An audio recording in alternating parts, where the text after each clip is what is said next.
options that we have. Why do we care? Because this is the ultimate result of a feckless foreign policy where nobody believes in America's strength anymore.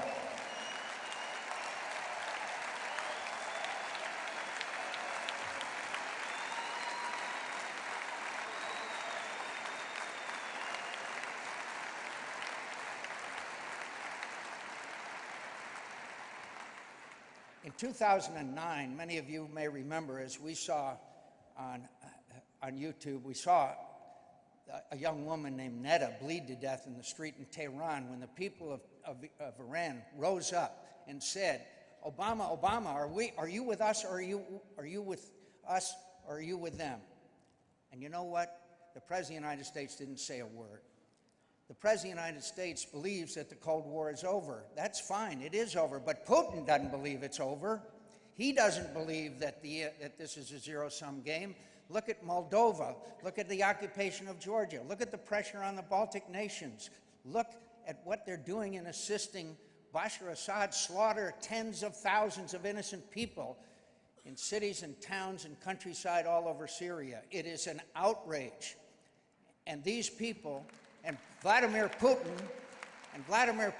while he is cooperating with us in the removal of chemical weapons, plane load after plane load of regular weapons, of artillery, of rockets, of tanks, are landing at the airport in Damascus, slaughtering innocent people. And I will tell you, it's hard for a mother to differentiate whether their child has been killed by a chemical weapon or one of these horrible barrel bombs that are basically cluster bombs that are being dropped on innocent civilians all over Syria. And we have sat by and watched it happen.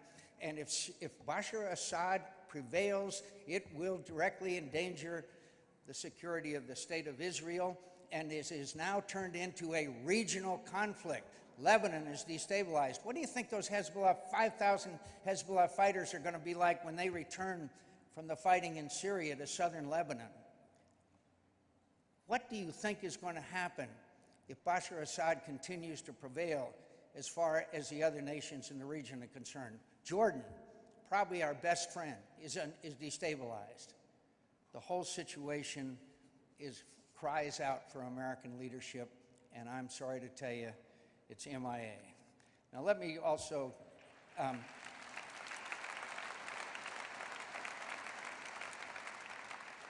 by the way, a couple of my favorites. Tell Vladimir that I'll be more flexible when I'm reelected. Tell Vladimir I'll be more flexible when I'm reelected. I want to talk about Iran a minute with you, because there is a significant difference of opinion, even here amongst our dear friends, as to whether sanctions should be passed by the Congress of the United States if the talks fail. And my argument to you is, do you believe that in light of recent events of the last 5 years that the Iranian mullahs think we're serious? I don't think so. I don't think so.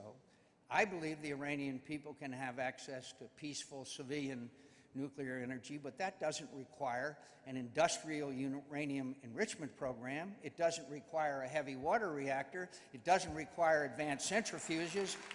And it certainly doesn't require nuclear facilities dug deep into mountains.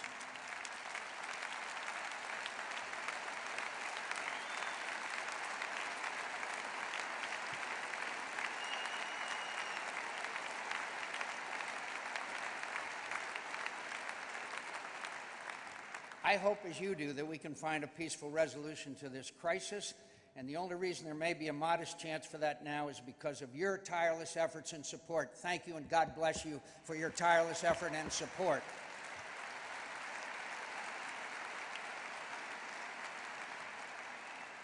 I believe we have to keep the pressure on. Iran's rulers must know that the only alternative to compromising on our terms is even more crippling sanctions or worse. And that's why I believe the Senate should pass new bipartisan sanctions legislation that would take effect if the current negotiations don't succeed.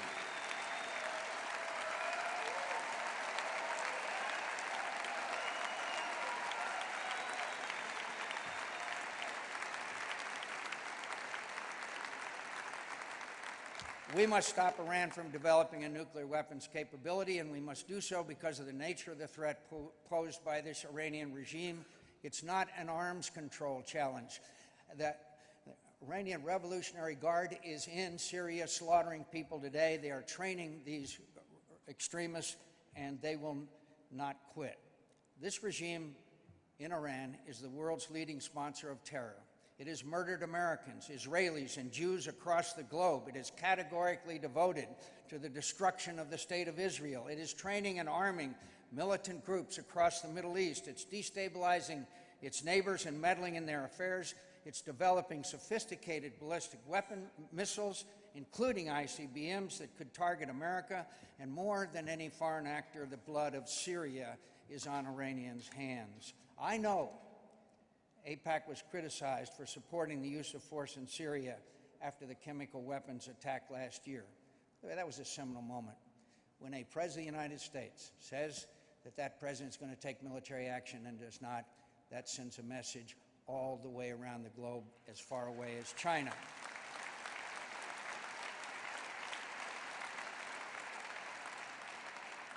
If we're not willing to take action when an anti-American, anti-Semitic tyrant gasses 1,400 innocent people to death, what does it say about us?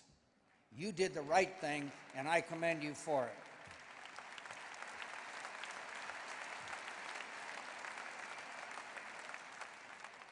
You know, a lot of my fellow countrymen say, we're weary of war. We want to get out. I hear this phrase over and over again. There'll never be another land war which the United States engages in. Do you know how many times in history that's been said? Do you know how many times prior to World War II, when Hitler marched into the Sudetenland, and when Neville Chamberlain said, we're not going to fight in a faraway country for people that don't speak our language and we don't know? My friends, the lessons of history are that we have to be ready. And as Ronald Reagan used to say, peace through strength, not through weakness, and not through cutting our defense budget back to the smallest army than we've had since prior to World War II.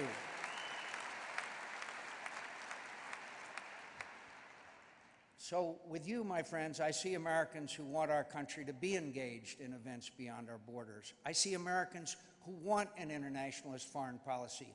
I see Americans who want our country to stand with Israel and our other partners. I see Americans who are willing to spend their hard-earned tax dollars on effective foreign assistance and to strengthen the greatest military the world has ever known.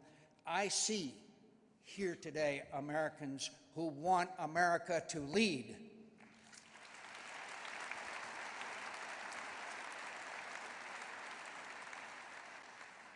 My friends, I've been around a long time, and in fact, since the Coolidge administration. But I would say to you, I have never seen this world in need of strong American leadership than it is today. And I believe the events of these negotiations with Iran, which I hope to succeed, but I doubt. When I see the slaughter in Syria, when I see the Chinese asserting themselves in Asia, when I see, in response, significant cuts in foreign aid and also in our defense budget, I'm worried. My final word to you, my dear and beloved friends, America and Israel needs you more today than ever before. Thank you, and God bless.